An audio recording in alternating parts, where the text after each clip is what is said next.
अरे ये बॉर्डर पे आग कैसे लग गई? अरे कोई जल्दी फायर ब्रिगेड को बुलाओ।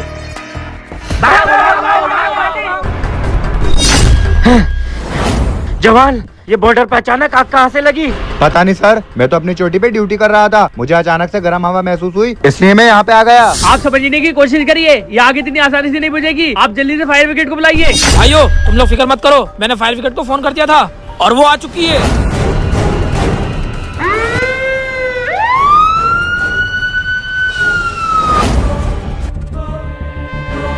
जवानों, क्या तुम में से किसी को पता है ये आग कैसे लगी थी? No sir. जवानों, बॉर्डर पे ये आग इतनी आसानी से नहीं लग सकती, इसके पीछे कोई ना कोई सोची समझी साजिश है। सर, आपका मतलब भी आग जानबूझ के लगाई गई थी? हाँ जवान, और इसके पीछे जो कोई भी है उसके बारे में हमें जल्द से जल्द पता चल जाएगा।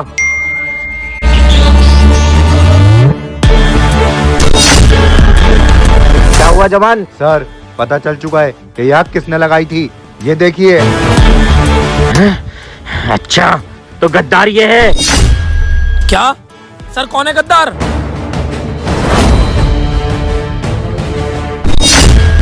ठीक है, बॉर्डर में तो मैं आग लगा दूंगा, लेकिन उसके बदले मुझे पूरे 50 करोड़ रुपए चाहिए। और हाँ, ये बात किसी को कानो कान पता नहीं चलनी चाहिए। गद्दार चाहे सरहद के पार रहे या सरहद के अंदर, उसका पता चल ही जाता है, और तुम जैसे गद्दारों को जीने का कोई अधिकार नहीं है। नहीं सर, मुझसे गलती हो गई, मुझे माफ कर दीजिए। अगर तू हमारे देश से गद्दारी नहीं करता तो शायद हम तुझे माफ कर भी देते, लेकिन तूने उस देश से गद्दारी की है जिसका तू नमक खाता है।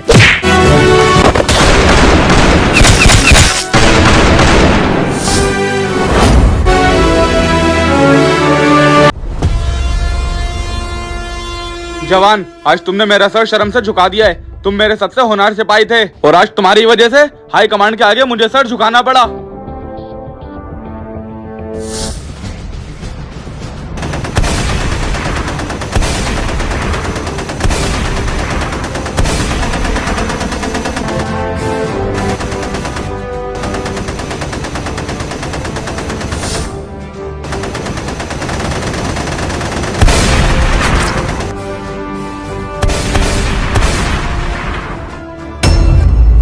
अभी यहाँ रुका तो ये मुझे मार देगा। एक काम करता हूँ, यहाँ से निकलता हूँ, बाद में इससे निपटूंगा। भाई जी रुक जाओ, वो हमें जिंदा चाहिए।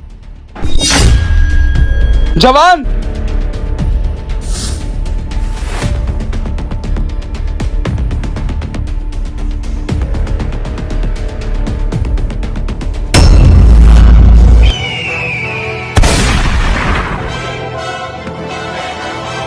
जवान रुको, उसको मारना नहीं।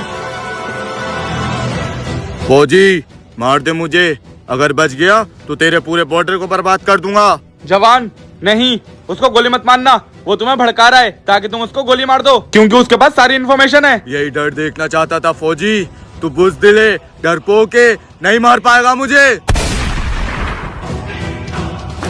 जवान, मैंने तुमसे मना कर रहा था, उसको मत मारना। अब हम हाई कमांड को क्या जवाब देंगे? चलो, अब तुम्हारा फैसला बेस कैंप में होगा। सर, वो हमारे जमीर को ललकार रहा था, और वैसे भी उसने सही कहा। हम क्या करते हैं, वो हमारे लोगों को मारते हैं और हम उन्हें पालते हैं, उन्हें खाने को देते हैं। जवान, शायद तुम जानते नहीं, हम उसकी वजह से और आतंकवादियों तक पहुंच सकते थे। अब मुझे मजबूरन तुम्हें फौज से रस्टिकेट करना होगा। इस देश के दुश्मनों को मारने का अधिकार हमने तुझे दिया था, और आज मैं तुझसे वही अधिकार छीन रहा हूँ। जवानों,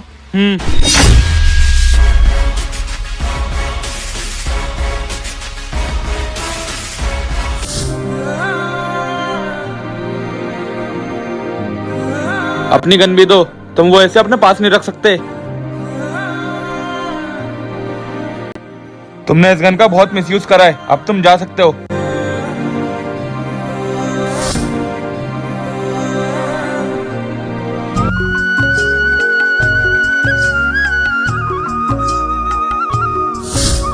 सर, अरे अरमान बेटे, तुम यहाँ क्या कर रहे हो? मैं अपने पापा से मिलने आया हूँ। पापा कहाँ हैं? अच्छा, तुम्हारे पापा चोटी नंबर 2 पर हैं, जाकर मिल लो। ठीक है सर।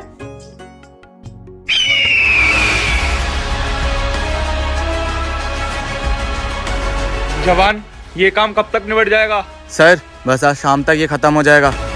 पापा, अरे अरमान बेटे, तुम यहाँ क्या कर रहे हो? पापा मैं आपसे मिलने आया था। अच्छा, लेकिन मैंने तुमसे मना करा है ना, ऐसे अकेले मत आया करो। पापा मुझे आपकी याद आ रही थी और मुझसे रहा नहीं गया, इसलिए यहाँ पे आ गया। अच्छा बेटे जवान, तुम मेरे बेटे को थोड़ा बॉर्डर में घुमा दो, उसके बाद इसको घर छोड़ आना। बेटे, आज मैं तुम्हें जंगल के रास्ते से घर लेके जाऊंगा, तुम्हें डर तो नहीं लगेगा? सर जब तक आप मेरे साथ हैं तो मुझे किस बात का डर। सर ये जंगल तो बहुत खतरनाक है। हाँ बेटे, तभी तो हम फौजियों को इस जंगल में छोड़ा गए, ताकि इसके जरिए कोई भी आतंकवादी बॉर्डर में न घुस जाए। बेटे तुम अकेले यहाँ मत आया करो, क्योंकि ये एरिया हमारे लिए सही नहीं है। और तुम्हें जब भी आना हुआ करे तो तुम अपने पापा को इन्फॉर्म किया करो। तुम मेरी बात समझ रहे हो ना? हाँ? अरमान का है?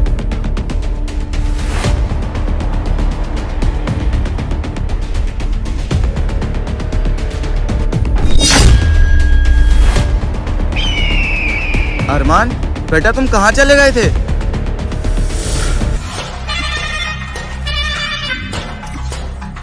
हाँ, कौन है तू?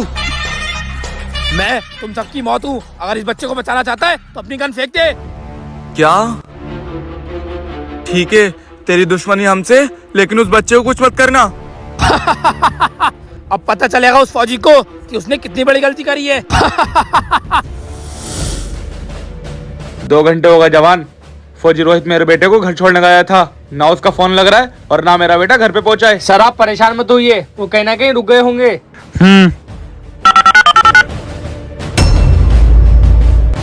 फौजी मैं तुझे कुछ दिखाना चाहता हूँ, ये देख। तू इनको तो जानता ही होगा, आखिरकार मैंने इनको पकड़ ही लिया।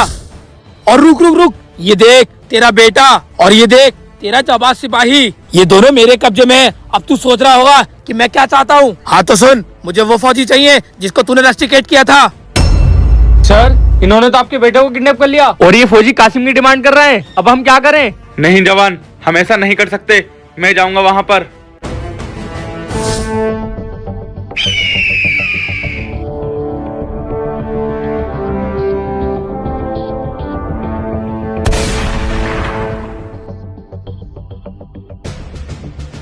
अरमान बेटे तू ठीक है ना? अजीम!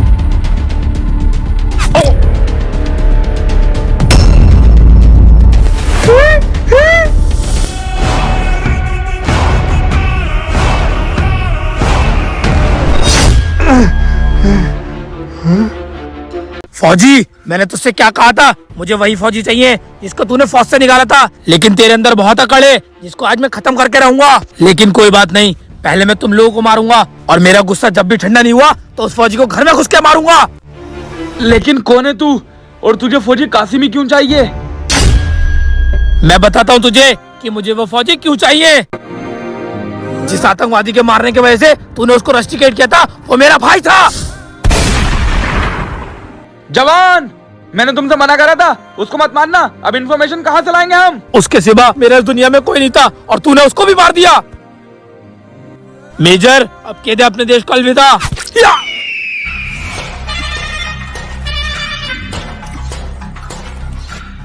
तू यहाँ कैसे? मैं बताता हूँ। क्या बात है सर, आपने मुझे इतना अर्जेंट में क्यों बुलाया? मेरा बेटा जवान, उन्होंने मेरे बेटे को किडनैप कर लिया। आपका बेटा? लेकिन सर कौन है वो? पता नहीं जवान, कौन है वो। उन्होंने फौजी रोहित को भी मार दिया, और उनकी डिमांड है जब तक तुम उनके पास नहीं जाओगे वो मेरे बेटे को नहीं छोड़ेंगे। सर आप फिक्र मत करिए, आपके बेटे को कुछ नहीं होगा, आप उनके पास जाइए। ये एक ट्रैकिंग डिवाइस है, ये आप अपने पास रखना, इसके जरिए से मैं आपके पास पहुंच सकता हूँ। जवान, मैं जान गया कि तुम्हारा तरीका गलत था, लेकिन तुमने जो किया इस देश के लिए किया। पर मैं क्या करूं, मैं हाई कमांड से मजबूर था। लेकिन अब तुम उन आतंकवादियों को जिंदा मत छोड़ना, ये मेरा ऑर्डर है। ठीक है सर, जय हिंद। क्या यार?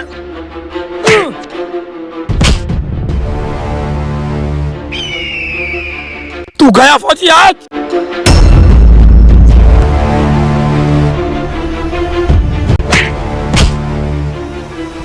फौजी तू गया? या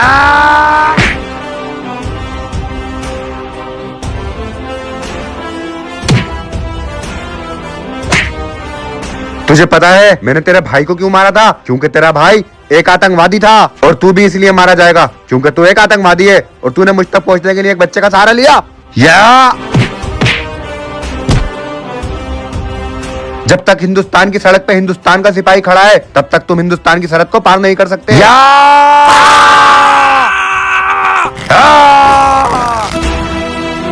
जवान, इस जैसे लोग जब तक हमारे देश में हैं, ये हमारे देश को अंदर ही अंदर खोखला करते रहेंगे। इस दीमक को खत्म कर दो।